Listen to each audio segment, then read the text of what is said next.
Эфир абхазского телевидения продолжается. Вы смотрите информационный выпуск Амшикшара. Здравствуйте. Сегодня в выпуске. За вклад в укрепление обороноспособности военный комиссар Абхазии Беслан Тарба награжден медалью имени Султана Сосналиева. 2 гран-при и 3 звания лауреата первой степени завоевал детский московский ансамбль абхазского танца «Амцабс» в конкурсе «Таланты России». Мистер Тарба стал первым победителем из Абхазии телевизионной олимпиады «Умницы и умники».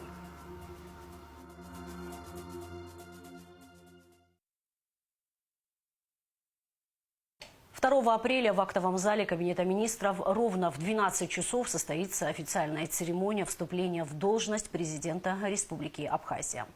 Среди почетных гостей ожидаются президент Южной Осетии Алан Гаглоев, первый заместитель руководителя администрации президента Российской Федерации Сергей Кириенко, главы субъектов Российской Федерации, послы России, Южной Осетии, Венесуэлы, Никарагуа, представитель Приднестровской Молдавской Республики. Исполняющий обязанности президента Бадра Гунба подписал указ о призыве в апреле-июне 2025 года граждан Республики Абхазия на военную службу и об увольнении с военной службы граждан, проходящих военную службу по призыву.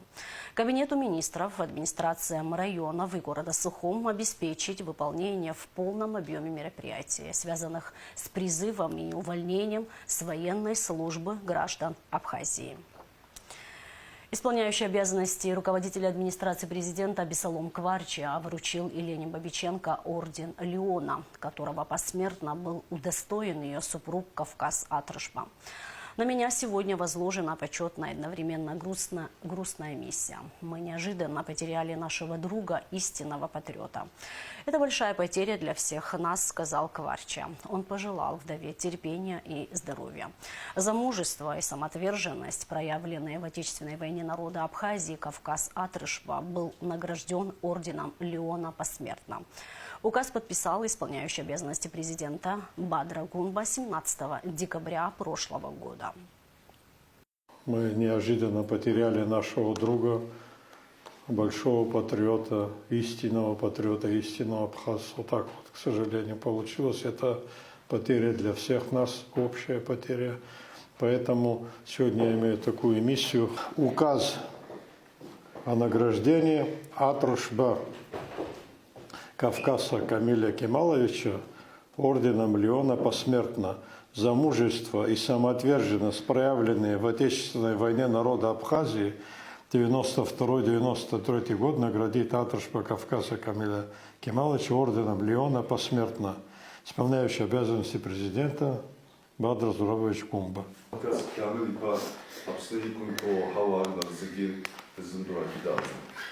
Абрейш Кавказе пшио Афрхасако репсенто рехапато рукцизер реха ибзехой ха свуянагой. Вечная память. Действительно, Кавказ сделал, как у нас абхазы говорят, все, что мог. В войне, после войны, особенно после войны, формирование и становление специальных подразделений Министерства обороны. Тех людей, которых он готовил, находясь на службе Министерства обороны, они во всех силовых структурах Министерства обороны работают сегодня. И сегодня работают и когда было тяжело, когда еще не было никаких признаний, когда приходилось бороться, вести борьбу с диверсионными группами, они во всех подразделениях проявили себя как специалисты высочайшего уровня.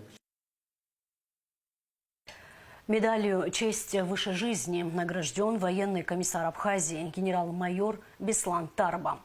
Награду торжественно вручил председатель общественной организации «Союз абхазских добровольцев Кабардино-Балкарской республики» Сергей Хагоев. Орден чести высшей жизни имени султана Сосналиева учрежден Союзом абхазских добровольцев. Название ордена связано с девизом добровольческого движения. Для кадрового офицера честь дороже всего на свете. Ежегодно награды вручаются людям, не склонившим головы в военное и мирное время. Также за личный вклад в укрепление обороноспособности, сохранение независимости и государственности Республики Абхазия почетными грамотами награждены работники военного комиссариата Абхазии. Этот медаль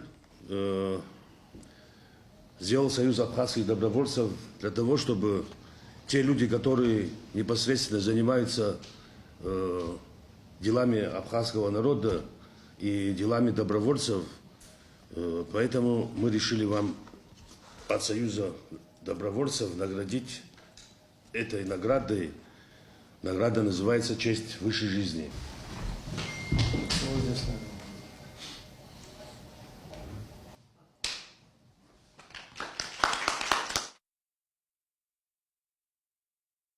С 11 марта в Абхазии изъяли 423 аппарата для майнинга. Проверено 382 объекта. Исполняющий обязанности министра внутренних дел Роберт Киут провел совещание, главными темами которого стали вопросы выявления фактов незаконно хранимого и носимого огнестрельного оружия, а также незаконной добычи криптовалют. Подробности в материале пресс-службы МВД. Исполняющий обязанности министра внутренних дел Роберт Киут провел совещание по вопросам выявления фактов незаконно хранимого и носимого огнестрельного оружия, боеприпасов и взрывчатых веществ, а также незаконной добычи криптовалют на территории республики. В совещании приняли участие исполняющий обязанности первого заместителя министра Руслан Ажиба, исполняющий обязанности замминистра Беслан Чкадуа, руководители профильных управлений. О результатах работы с 11 марта 2025 года по 31 марта по проведению оперативно-профилактических мероприятий по обнаружению и изъятию незаконно хранимого и носимого огнестрельного оружия, боеприпасов и взрывчатых веществ доложил временно исполняющий обязанности начальника управления уголовного розыска Беслан Жвани. Итак, с 11 по 31 марта 2025 года было обнаружено и изъято автоматы 7 единиц, пистолеты разных модификаций 9 единиц, винтовки 4 единицы, 2 гранаты, патроны разного вида 19 119 штук. Если брать по районам, у нас по Гагре изъято 5 автоматов Калашникова, 4 винтовки, 1 пистолет, патроны 18 808 штук. Гудаута 3 пистолета, из них 2 пистолета системы Макарова и 1 пистолет барабанный ЛКшка. Город Сухум 2 пистолета и 1 автомат Калашникова. Гурьевский район 1 автомат Калашникова, 1 пистолет системы Макарова. Ачимчийский район изъято 2 пистолета системы Макарова на данное время. Работу в данном направлении следует продолжить, не снижая темпов, отметил генерал-майор милиции Роберт Киут. Исполняющий обязанности министра также подчеркнул необходимость более тщательной подготовки к летнему курортному сезону. В преддверии летнего курортного сезона эту работу нужно максимально провести. Я вам поручаю сделать так, чтобы в общественных местах люди с оружием не появлялись. В том числе даже те, которые имеют разрешение на ношение оружия. Они не имеют права находиться в тех местах, где люди отдыхают. Ориентируйте все райподразделения уголовного розыска, чтобы были направлены именно на выявление незаконно носимого оружия. Беслан Русланович, в ходе проведения рейдовых мероприятий основной акцент делать именно на этот фактор. Есть. Проводите рейдовые мероприятия, в том числе и в общественных заведениях. Обязательно нужно это все делать. Для чего сегодня нашим гражданам в мирное время ходить с оружием? Для чего? Для того, чтобы совершать преступления в дальнейшем. Иногда умышленно, и в том числе и неумышленно тоже получается. Так что давайте этот вопрос нужно решать более, так скажем, заострить внимание, потому как по-другому у нас не будет. Последние события, которые происходили в нашей стране, они нам диктуют, чтобы мы именно так и действовали в отношении тех людей, которые не понимают, как правильно носить оружие.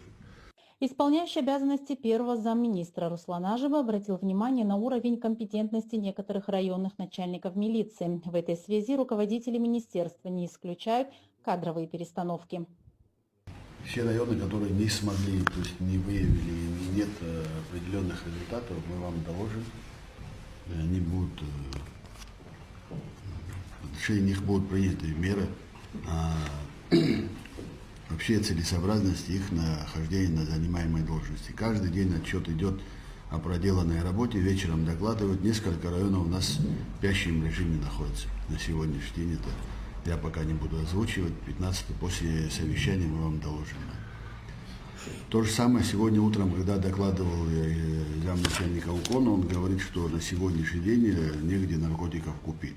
То есть нет в Абхазии, они все наркоманы переезжают на ту сторону, чтобы поднять там закладки.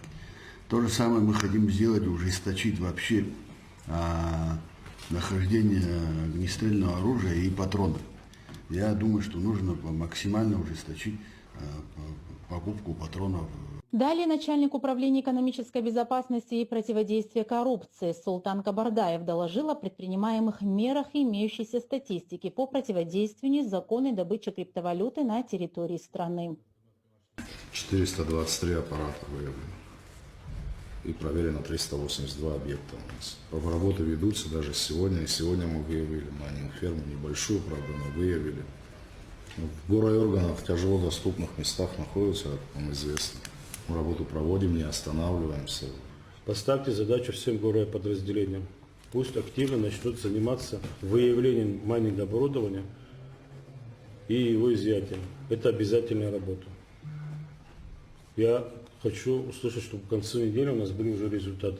Сегодня к работе МВД особое внимание подчеркнул генерал-майор милиции Роберт Кьют. Все текущие вопросы деятельности ведомства находятся на личном контроле высшего руководства страны. Уважаемые коллеги, могу вам отметить, что все эти вопросы и другие актуальные вопросы, как говорится, работы Министерства внутренних дел находятся в особом контроле у Бадру Зуравовича Гломба. Соответственно, ежедневно он просит отчетности и ставит соответствующие задачи. Основные задачи, которые мы непосредственно сейчас обсуждаем, они являются главными. То есть нам необходимо в этом направлении усилить работу, так как это команда президента. Резюмируя совещание, исполняющий обязанности министра Роберт Кьют дал поручение разработать и представить план подготовки к летнему курортному сезону в кратчайшие сроки. На фасаде дома номер 4 по улице Калмыкова будет установлена мемориальная доска, увековечивающая память о герое Абхазии Альберте Тополяне. Такое решение приняли депутаты Сухумского городского собрания. Депутаты также заслушали финансовый отчет, а ряд объектов включили в перечень подлежащих приватизации. Гугу Савардания расскажет детали.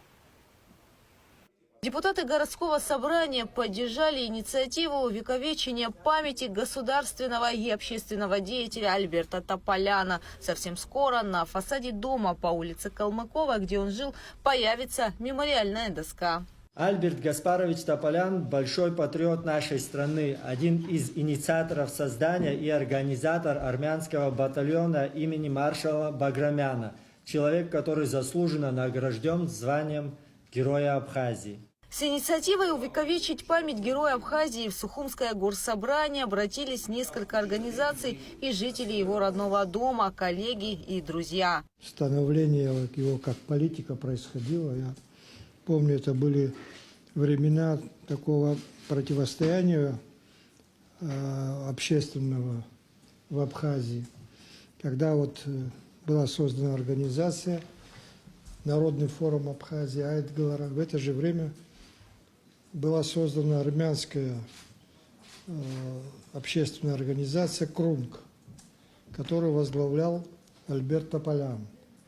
И вот на этой почве мы тогда с ним познакомились, сблизились, и с тех пор, это были годы 80-е, да, и с тех пор вот он всегда активное участие во всех событиях в Абхазии принимал.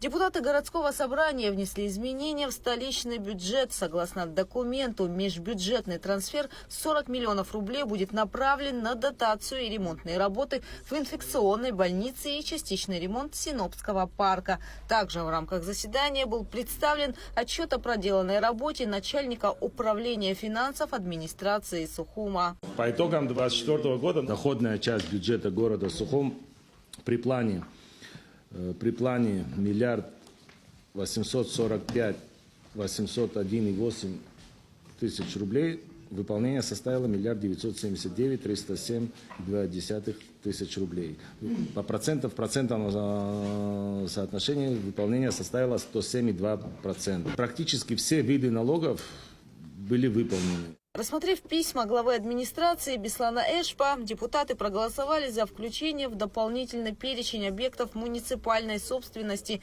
подлежащих приватизации. Нежилое помещение общества охотников и рыболовов по улице Конфедератов, офис по улице Мачеваряне, административное здание по улице Войнахской. Гугуца Вардания, Налач Хинджерия, Ахрамичба, Абхазское телевидение. Дерзайте, и все у вас получится. Выпускник второй столичной школы Нестор Тарба стал первым победителем из Абхазии Российской телевизионной олимпиады «Умницы и умники». Это выдающееся достижение стало результатом не только его природного таланта, но и упорной, кропотливой подготовки. Благодаря успешному участию в Олимпиаде Нестор автоматически зачислен в Московский государственный институт международных отношений. С победителем телепроекта «Умницы и умники» пообщалась Адица Сагария.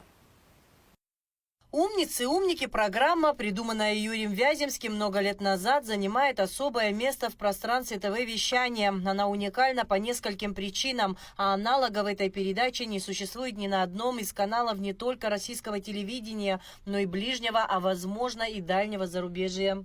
Были сначала отборочные игры у нас в 10 классе. Затем мне уже итоговый ответ сказали, что я в Москву буду в ноябре лететь 2024 года на четвертьфинал. Четвертьфинал выиграл, потом в полуфинал вышел, полуфинал тоже выиграл, затем в финал вышел. Было потрачено столько времени на ту же подготовку, сами съемки, и вот уже пришел сам итог этого всего. Подготовкой я сам для себя занимался сам. В первую очередь я сначала написал людям, с которыми я считал должен был посчитаться с их мнением. Я взял их советы, какие книги стоит взять. И уже дальше начал расписывать план, что и как мне делать. Я начал писать сроки, когда я должен что-то прочесть, что-то законспектировать.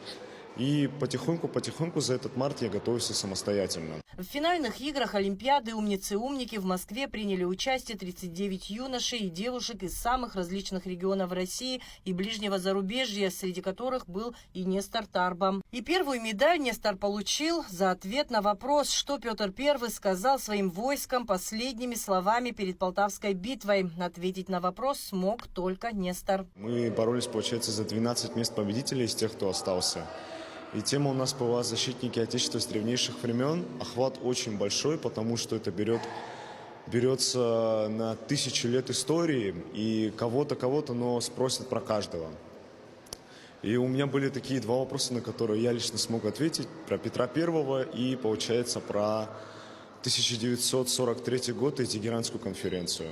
И благодаря этим двум вопросам стал победителем. В финальной игре каждый раз на глазах у зрителей вершится настоящее чудо. 7 победителей прямо в студии становятся студентами одного из самых престижных университетов российской столицы МГИМО.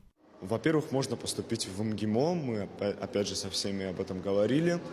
Есть два варианта. Либо скажут все-таки экзамен сдавать, либо уже без экзаменов берут. Но, по сути, документ уже подписали о том, что вводится в базу данных такой-то, такой-то, осталось только документы подать.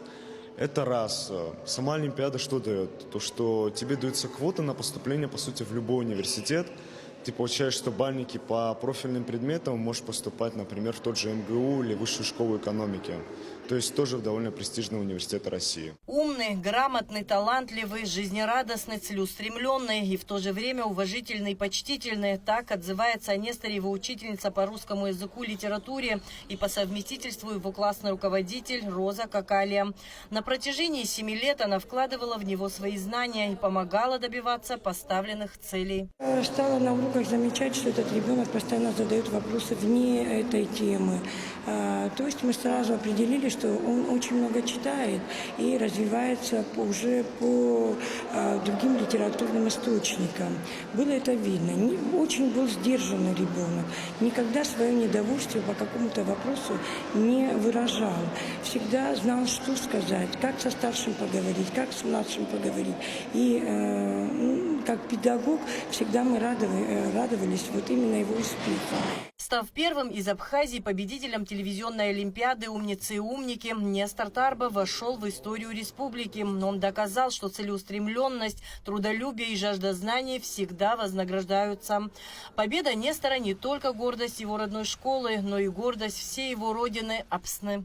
Учителя были в полнейшем восторге, и вы, наверное, я сразу в соцсетях опубликовала то, что мы очень гордимся ими, и такой шквал восторженных комментариев был, в общем, очень, это гордость нашей школы, я думаю, не только нашей школы, но и всей Абхазии, потому что впервые на таком уровне, в такой сложной игре, интеллектуальной игре наш ребенок, наш ученик победил. За ходом финальной игры в прямом эфире следили с трепетом и волнением в душе одноклассники Нестора, которые сегодня гордятся его достижениями в мире знаний. Я был, честно говоря, уверен, что он победит. Он прошел в полуфинал, потом в финал.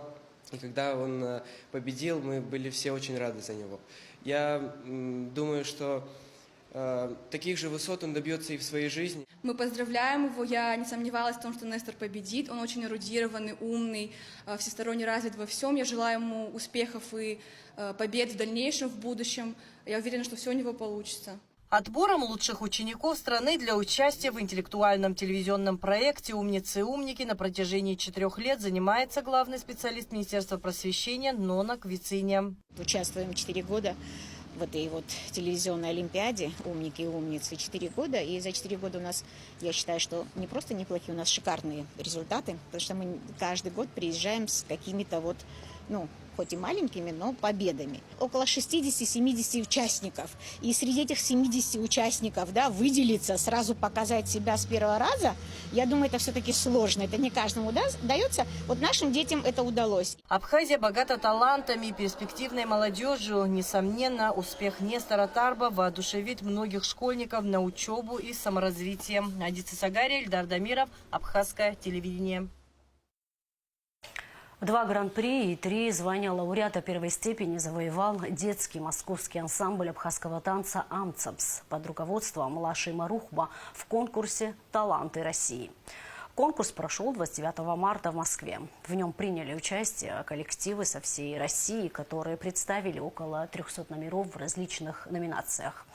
Амцабс выступил в жанре хореографическое искусство, инструментальный номер. Гран-при конкурса ансамбль получил за горский танец. Еще одно гран-при коллективу присудили за номер с барабанами. Амцабс получил приглашение на участие в финальных конкурсах «Таланты России» в 2025 году в Москве, Санкт-Петербурге, Сочи и Казани. Этот конкурс был настолько масштабным, что нашему коллективу впервые пришлось провести в концертном зале почти 12 часов. И дети выдержали такое испытание достойно. Вообще участие на фестивалях, в конкурсах – это всегда яркое воспоминание, это праздник для детей. И для меня, конечно, тоже как для руководителя и хореографа, важно также, что участие в таких мероприятиях повышает художественный уровень репертуара и исполнительское мастерство участников. Хочу поблагодарить еще раз всех наших детей за самоотдачу, за энергию, за технику, которую они показали на этом выступлении. 5 кубков. Это не всегда такое у нас бывает. Также поблагодарить родителей, которые всегда рядом с нами, за их поддержку. В минувшие выходные благотворительный фонд «Добрый город» при поддержке администрации города Сухум провели акцию по бесплатной стерилизации домашних животных. Привести своего питомца мог любой желающий, предварительно записавшись. За 2 дня было прооперировано 204 собак и кошек. Шазина Ханагуа расскажет подробнее. С улыбкой и в объятиях один за другим животных заводят на операцию. Акция по стерилизации проходит в приюте села Дзукта с самого утра. Сложно представить, но за 7 лет одна собака и ее потомство способны произвести на свет до 67 тысяч щенков, а кошка – 420 тысяч котят. Чем больше животных на улице, тем больше вероятность их гибели. Добрых рук на всех не хватает. И единственный гуманный способ сократить численность бездомных кошек и собак – стерилизация. Только этот способ решает проблему бездомных животных, ведь не допуская размножения своих питомцев, мы снижаем количество бродячих животных на улице. Только стерилизация останавливает популяцию бездомных несчастных щенков. Вот очередной раз мы организовали, будет стерилизовано очень много животных. Постараемся с улицы забрать именно бездомных, стерилизовать, по возможности их пристраивать. Стерилизация – это хирургическое вмешательство, которое проводится под общим наркозом. С 8 утра и до полуночи врачи-ветеринары Аляс Смыр, Евгения Клокова и волонтеры фонда проводили колоссально значимую работу. Хозяйские животные после стерилизации отправлялись домой, а бездомные проводили ночь в приюте. Волонтеры ставили им оранжевые бирки на уши и выпускали в место обитания. Поменялось мнение наших граждан. Это очень радует, что привозят именно домашних собак тоже. Своих питомцев привозят. От домашних собак, щенков тоже будет на улицах мало. Стерилизация решает ряд проблем. Это и продолжительная, здоровая жизнь животного, и зачастую решение проблемы побегов из дома. Также у людей не возникает проблем с нежелательным потомством, которое часто оказывается на улице и пополняет ряды бездомных животных. Все живые существа достойны сочувствия и милосердия. Движимые этим убеждением, волонтеры фонда спасают четвероногих бродяг и пропагандируют гуманное отношение к ним. Фонд «Добрый город» уже 2-й год организовывает акции бесплатной стерилизации при поддержке администрации города Сухум. Важно отметить наше плодотворное сотрудничество, которое помогает в борьбе с решением вопроса безнадзорных животных на улицах нашего города. Это уже 4-я акция бесплатной стерилизации, организованная фондом. За это время было простерилизовано 755 животных. Стерилизация проходила 2 дня в приюте в селе Дзукта и в госветстанции в Сухуме. За это время прооперировали 204 животных. Специалисты говорят, что желающих стерилизовать своих питомцев немало. У всех был шанс бесплатно прооперировать своего питомца и избавить себя от проблем с нежелательным потомством. Председатель благотворительного фонда «Добрый город» Кира Зекирагле отметила важность стерилизации и выразила благодарность столичной администрации за поддержку в проведении такой нужной для города акции. Хочу отметить, что на протяжении этих 2 дней с нами работают сотрудники МУП благоустройства, которые занимаются транспортировкой животных. Проблема безнадзорных животных в преддверии курортного сезона особенно актуальна. И вместе мы сможем решить вопрос с безнадзорными животными на улицах нашего города. Проблема бродячих животных в Абхазии стоит довольно остро. Практически ежедневно собак и кошек выбрасывают на улицу. Для многих хозяев живые игрушки становятся обузой, ведь они стареют и болеют. Когда мы заводим животное, то берем на себя ответственность за его судьбу и судьбу его потомства. Потому как человек к ним относится, можно судить об его ответственности, мудрости и милосердии. Мы в ответе за тех, кого приручили. Правильное выражение, о котором нельзя забывать. Шазина Ханагу, Аляс Амичба, Абхазское телевидение. А сейчас прогноз погоды.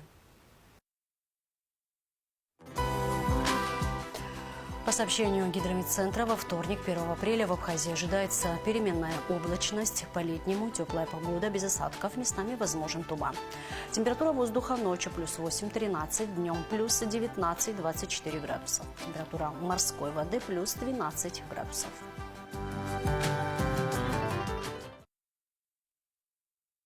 На этом наш выпуск завершен. Всего вам доброго и до встречи в эфире.